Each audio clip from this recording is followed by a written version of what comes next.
እናመሰግናለን ተመስገን። እስኪ ተመስገን ድምጻዊ ተመስገን ገብረ እግዚአብሔር ያለውን አሰሚያቸው። እንደምታዩት በጣም ያሳዝናል። አብይ አህመድ የሚባል ሰውዬ በጣም ዲክታተር። በእውነት ነው የምነግራችሁ። ያው ተሙ ፖለቲካ አያምርብህም እንዳትሉኝ፣ ይሄ ፖለቲካ አይደለም። ፖለቲካ ሳይሆን በቃ ይሄ ምንድነው የሚባለው የሰው ልጅ የመጨረሻ ደረጃ ላይ ሲደርስ ማለት ነው። እኔ አም ቪክቲም በጣም ቪክቲም ነኝ፣ ተጎድቻለሁ ምናምን በዚህ መንግስት።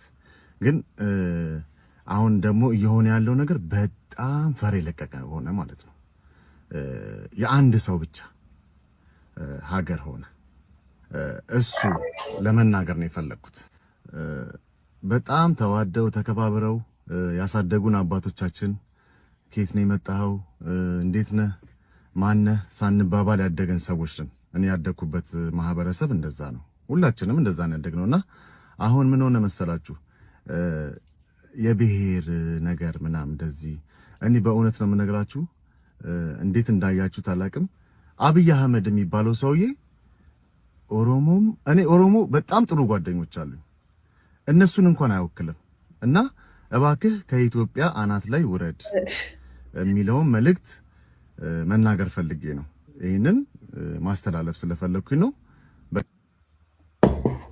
ከኢትዮጵያ አናት ላይ ውረድ ነው ያለው። በነገር ላይ በጣም ፖፑላር ሆኗል ይሄ ንግግር ማለት ነው። ከኢትዮጵያ አናት ላይ ውረድ። ከዚህ በፊትም እንደዚሁ ሌላ ድምፃዊ አንተነህ ወራሽ የሚባል በካናዳ አሜሪካ የሚንቀሳቀስ የነበር እንደዚሁ እንትን ብሎ ነበር። ቪዲዮንም ለነገሩ ልኬልሃለሁ ሰዓት ካለን ብዬ፣ ግን ላይኖረንም ይችላል። ብዙዎች ተቆጥተዋል፣ አዝነዋል። እንደውም አንተነህ ሲናገር ምን አለ፣ እኔ እኮ በየክለቡ ወደ ሙዚቃ ስመጣ የእሱን ዘፈኖች እየዘፈንኩኝ ብዙ ሰዎች የማይናገሩትና የማያምኑት ነገር ምንድን ነው? የቴዲ አፍሮን ዘፈን ወይም ቴዲ አፍሮን በወጣትነቱ ሰክሰስፉል በመሆኑ ምክንያት ብዙ ሌሎች ወጣቶችን እንትን እያደረገ ምሳሌ የሆነ ብዙዎች የእሱን ፈለግ ተከትለው መውጣታቸውን የእሱን ዘፈን በየክለቡ እየዘፈኑ የሚተዳደሩ የሚሰሩ የሚያድጉ ብዙዎች መኖራቸውን እና ይሄንን ሰው መንካት ማለት ብዙ ከስር ይመጡ የጠቅላላ ኪነ ጥበብ ዘርፉን በትልቁ መምታት መሆኑን የሚረሱት አሉ። ያው ፖለቲካ ላይ ብቻ የተቀመጡ ሰዎች ማለት ነው። እና እንደዚህ ደፍረው የሚወጡ ሰዎች ለእኔ የሚያሳየኝ የእነሱን ድፍረት ጀግንነት ብቻ ሳይሆን የኢትዮጵያን ተስፋ ነው የሚያሳየኝ። በዚህ ሁኔታ ስንመጣ ጉልበታችን ከፍ ያለ ስለሚሆን ማንም ደፋር ማንም አምባገነን መጥቶ የመስበር የመምታት ሀገርን በዚህ ደረጃ የማጨቅየቱ ነገር እያነሰ ነው የሚመጣው። ከዚህም በኋላ ሰብሰብ ብለው በተለይ ከያንያኑ ትንሽ ሰብሰብ ብለው ቢመጡ ታውቃለህ እንግዲህ በአንድ በቴዲ እንደዚህ ከወደቀ ሰብሰብ ብለው ቢመጡበት ህዝብ ነው አብሮ የሚነሳው፣ ህዝብ ይከተላቸዋል እና ከባድ አደጋ ላይ ነው የሚወድቀው። ኢትዮጵያ ግን የመዳን ቻንሷ ሰፊ ነው ብዬ ነው የማስበው እነሱ በተነሱ ቁጥር። ቴንኪዩ መቲ፣ ትክክል። የት እንዳለ አላውቅም ተመስገን። ኢትዮጵያ ከሆነ መቼም ለተምሮ የበለጠ ይገርመኛል። የት እንዳለም አላወኩም፣ ለማረጋገጥ ሞክሬ ነበረ።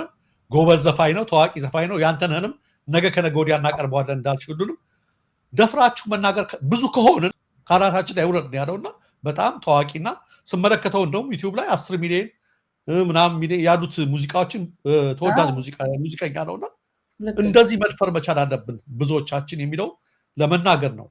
ወደ ቴዲ ስመጣ አንዳንድ መረጃ ትናንትና አንድ ፌደራል ፖሊስ ሁለት የቅርብ ሰዎች ነን የሚሉ ደግሞ እዛው ብልጽግና አካባቢ ያሉ ሰዎች አንዳንድ መረጃ አሰራጭተዋል። በጣም የሚያሳዝነው ነገር የሱፍ ያሲንና ማህሌት ሰለሞን የትናንትናው መግለጫ በጣም ያሳዘነኝ፣ እስር ቤት እየማቀቁ ተደብድበው ተወስደው፣ በተለይ የሱፍ ተወስዶ እስር ቤት ባለበት ሁኔታ ላይ ነው ፌደራል ፖሊስ አላሰርኩም ያለ የተካደው። አሁን ይሄን ነው የምንመለከተው። ፌደራል ፖሊስ የሆነ ሰውዬ ነው የፌደራል ፖሊስ ተናግሯል፣ አላሰርንም ብሏል። እነሱ እያለቀሱ ነው። አሁን እዚህ ጋር ሁለት ነገር ማየት አለብን። ሌላም የተባለ አለ። ምን መሰለሽ የተባለው የቴዲም ስቱዲዮ የተዘረፈው በታጠቁ ወንበዴዎች ሊሆን ይችላል። ተመልከች እንግዲህ ከነሱ አካባቢ መጣ ነው። በጠራራ ፀሐይ ነው እንግዲህ እዛ ሲኤምሲ ያለው እንትን ነውና እንደ መንግስት ሳይሆን የታጠቁ ወንበዴዎች ሊሆን ይችላል ቴዲ። ስለዚህ አላመለከተም እስካሁን።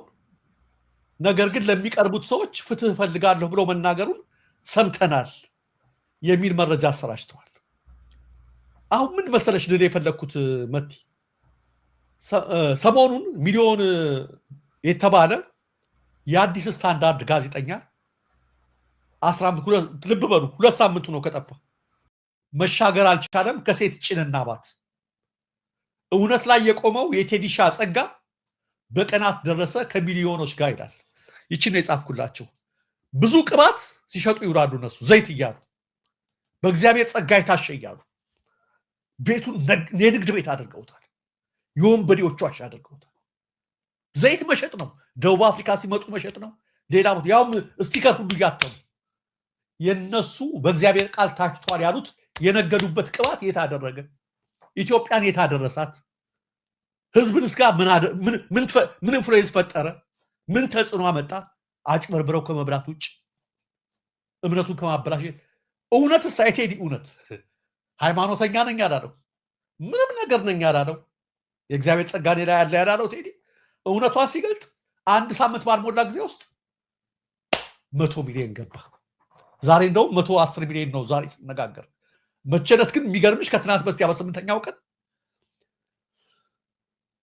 ከ8 ዓመት ቆይታ በኋላ በቀን 8 እንደውም እንደጻፍኩት አድርጌ ላንብበው እንደው መት ይዛችሁ ላይና ቴዲ ያመጣውን ነገር እንደው ጉድ ስለተባለ ነው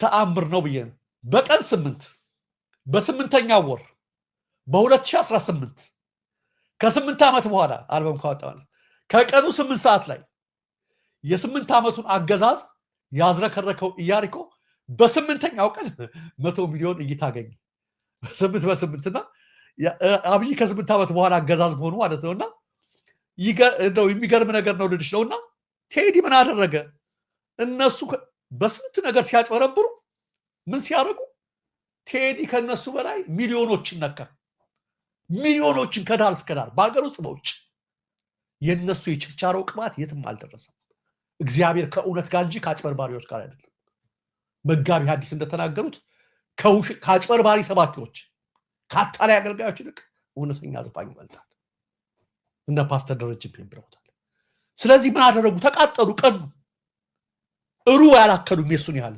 ሊኮንኑት የፈለጉትን ዘፋኝ ኃጢአተኛ ያሉ ሊኮንኑት የፈለጉትን 1/10ኛውን ሊያክሉ አልቻሉ የለም አበሳጫቸው ሁሉ ነው በዚህ ወደ ቴዲ ስንገባ በቲ 105 ሚሊዮን ገብቷል አዲስ ነገር ትናንትና ሰምተናል በጣም የሚያሳዝነው ይሄ አዲስ ነገር የሰማ ነው ፌደራል ፖሊስ ያወጣው ቆይ እንዲ እንደውም የቴዲን ከማለታችን በፊት ይቅርታል መቲ አንድ አርቲስት ተመስገን ገብረ እግዚአብሔር በጣም ጎበዝ ዘፋኝ ነው በብዙ ሚሊዮን የታዩለት ነው ተመስገን ተሙ ይሉታል ብዙዎቻችሁ ታውቁታላችሁ አርቲስቶቻችን መናገር አለባችሁ ያሉ ስንናገር ነበር አይደል አንድ ሰው ብቻ መናገር የለበትም